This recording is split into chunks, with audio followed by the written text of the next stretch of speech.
Okay, now even though I went over the fact that technically the stitch lines of the concave and convex are exactly the same, for some security so I don't inadvertently stretch out this bias area while I'm sewing, I'm going to stay stitch.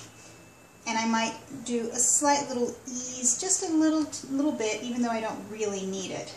And remember, our seam allowances are 3/8 of an inch.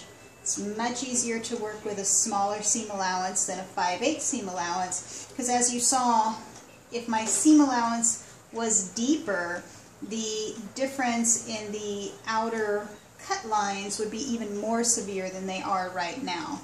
So since my seam allowance is 3/8 of an inch, I'm going to do my stay stitch slightly less than 3/8 of an inch. And I'm just going to do it in my curved areas here.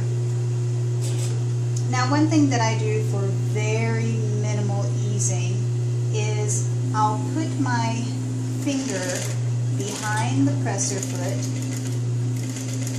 and it creates a little bit of micro gathering. And see, there's a few ripples right here in the biased section. So the last thing I want to do is be heavy-handed and be pulling back on it as I'm stitching.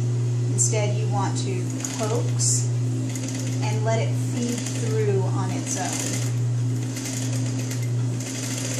So I'm past that curved section now, so that's all I need. And now for the other curve, same thing. We're going to coach it in. And this will work the same for princess bust seams if you need that extra little security to keep yourself. And you can even see that little bit of ease stitching right there is actually causing this to curl, which is really going to help you when you're laying this seam into the convex seam. So here we go with the ease stitching. So on to the next step.